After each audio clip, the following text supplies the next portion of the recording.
Assalamualaikum warahmatullahi wabarakatuh. Anakku sekalian, dimanapun berada, selamat Hari Pahlawan ya. Sekarang 10 November 2020.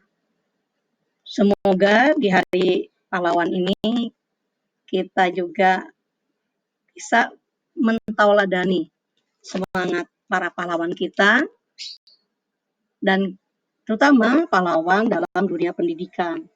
Nah, untuk menghormati jasa mereka, maka kita bersemangat belajar, bersemangat membangun diri kita supaya mandiri, punya kompetensi yang hebat, maka kita termasuk para pahlawan juga, calon pahlawan. Jadi, kalau kamu sukses di bidang masing-masing untuk mengisi kemerdekaan, untuk mengisi bangsa ini, negara ini menjadi lebih baik, maka tentu itulah yang disebut juga pahlawan. Selamat mengucapkan Hari Pahlawan dan kita semoga menjadi pahlawan pendidikan dalam dunia kita yang berbeda-beda.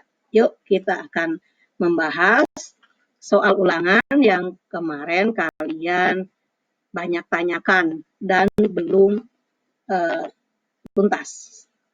Tapi Ibu ucapkan selamat ya bagi yang sudah tuntas dan yang belum. Yuk kita simak kembali ulasan materi pelajaran ini. Mari kita saksikan.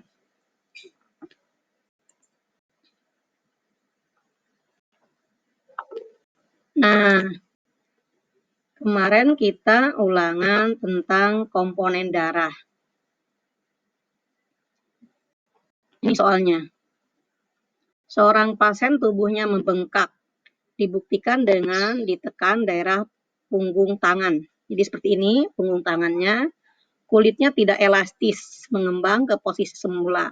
Hal ini terjadi karena, nah, kita tuh kalau membengkak ini sampai bengkak gitu kan, itu karena tadi kekentalan di dalam darah kita menurun. Nah, kekentalan itu namanya nilai osmotik. Kan tubuh kita ada sel, ada serum. Nah, serum inilah yang di dalamnya 90% air, 10% zat-zat organik. Nah, jika jumlah zat organiknya juga menurun, ya akan semakin encer, nilai osmotiknya akan semakin rendah. Nah, biasanya penyebab kekentalan itu menurun, kadar proteinnya kurang, terutama kadar albumin. Makanya kalau di rumah sakit, kalau ada pasien yang bengkak, ya salah satu solusinya memberikan infus dengan memberikan infus albumin, putih telur. Oke, berarti untuk soal ini jawabannya ini ya, D. Ya bukan D ini karena diacak. Soal berikutnya. Nah, ini udah ada jawabannya. Kita lihat ya.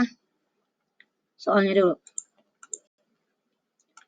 Di bawah ini, di saat wabah COVID merajalela, kita harus meningkatkan sistem imun tubuh kita dengan cara berjemur, konsumsi makanan bergizi, dan tidur yang cukup. Karena kegiatan di atas dapat, nah itu pertanyaannya ya. Di sini udah ketahuan nih, ada centangan ya.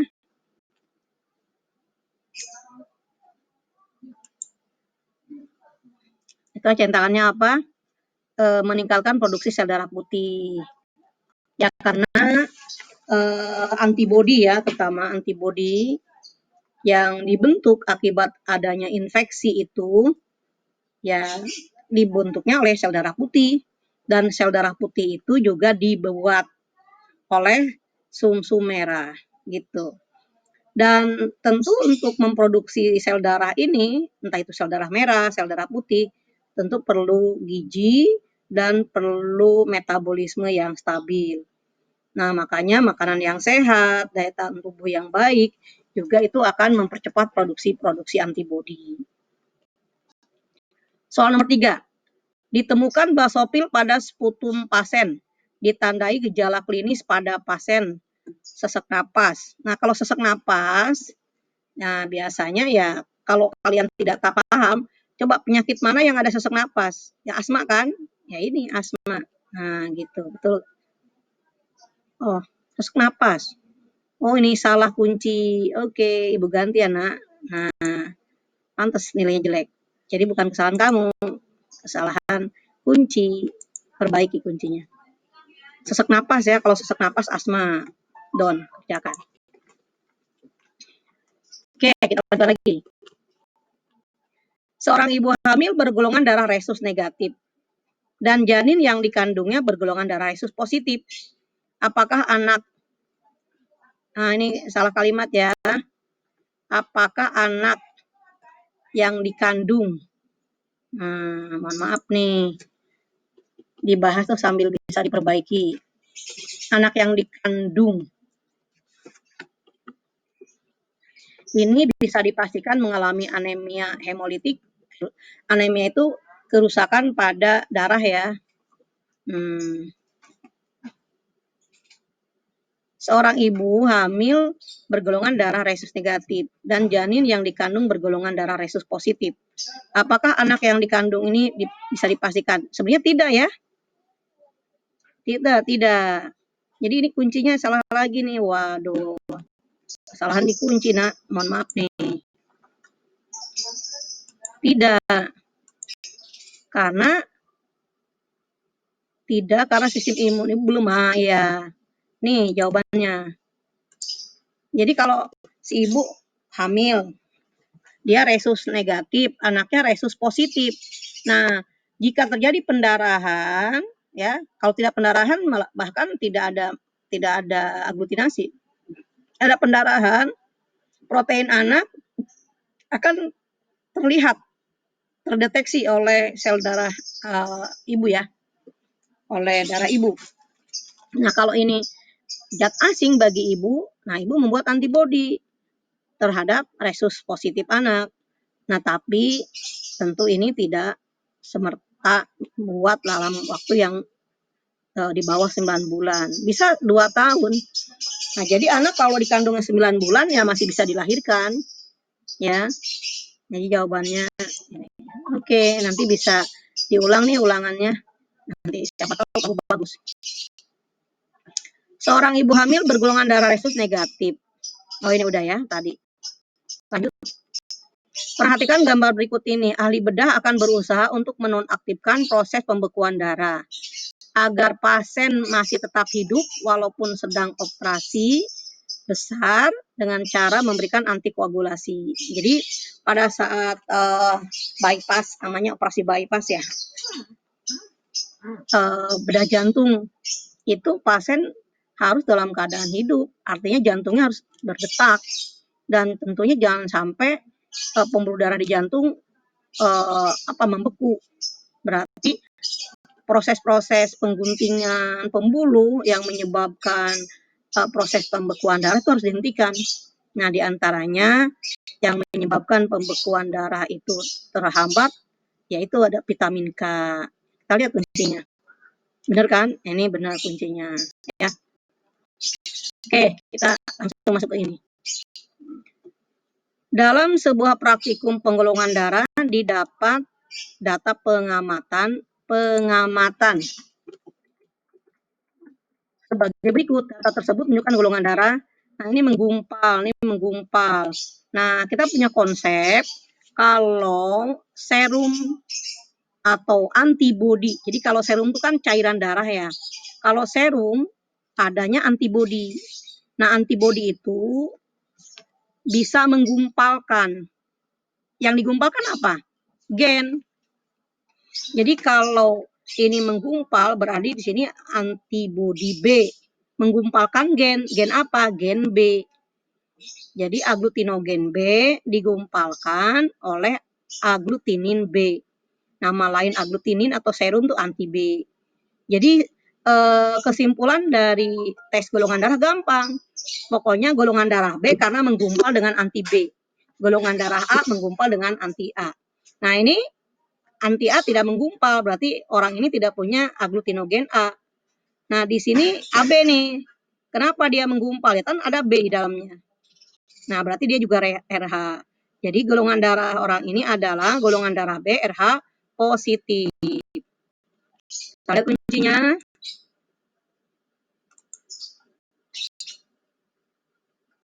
Enggak ada kuncinya.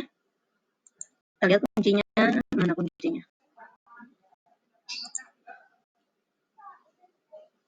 B RH positif. AB. Nah ini ya. Ini kuncinya salah atau gimana ini? Oke, nggak apa-apa. Kalau guru yang salah, error, siswa untung kok diulang. Ini berarti salah klik atau salah gimana ya. Makanya alhamdulillah kita bahas hari ini. Merugikan siswa, tapi siswa tidak akan rugi. Oke, tenang aja.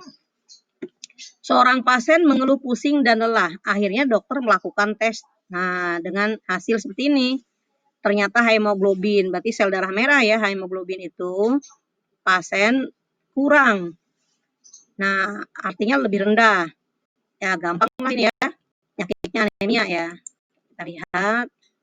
Betul ya, kuncinya anemia. Oke. Kita ke sini.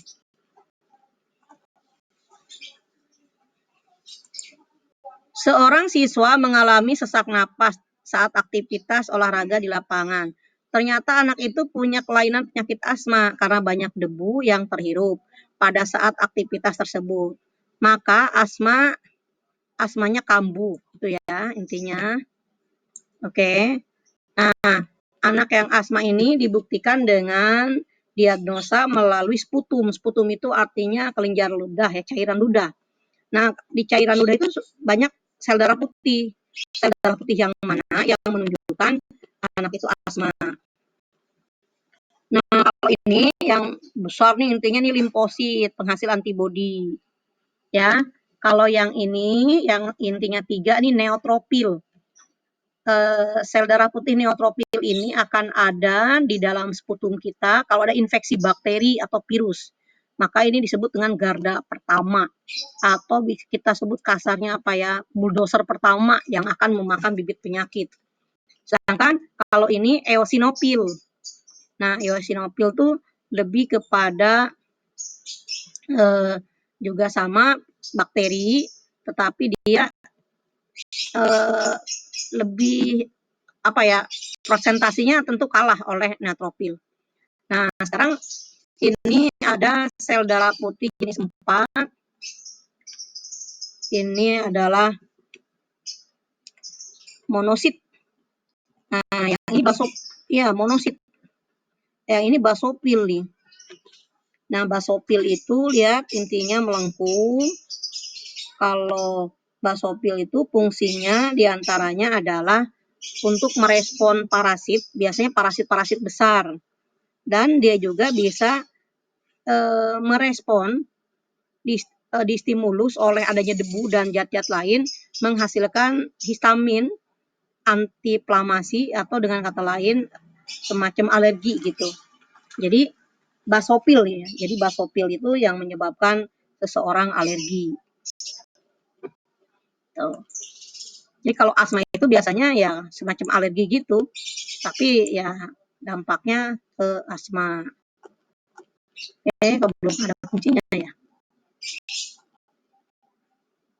Itu jenis 1. Wah, ini yang benar ya. Nih. Nah, jenis 5 nih. Kita lihat kuncinya. Nah, ini dia. Nanti kita ulang ya anak-anak ya. Kalau ini kan limfosit antibody ya.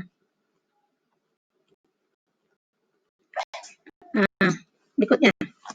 Reaksi inflamasi saat terjadi luka ditandai sebagai berikut kecuali. Reaksi inflamasi itu ya reaksi adanya gejala-gejala respon terhadap bibit penyakit. Panas dan demam, ya.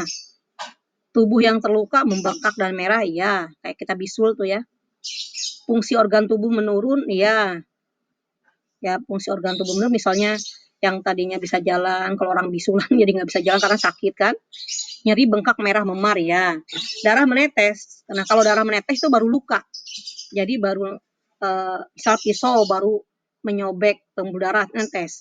Itu biasanya reaksi inflamasinya masih belum. Jadi 5 menit pertama itu ya belum ada reaksi inflamasi. Jadi ini ya jawabannya, kita cek lihat. Nah, darah menetes betul ya. Sekarang soal berikutnya. Seorang pasien bergolongan darah A membutuhkan donor darah. Dokter mentransfusi pasien tersebut dengan golongan darah apa? Ya, supaya tidak terjadi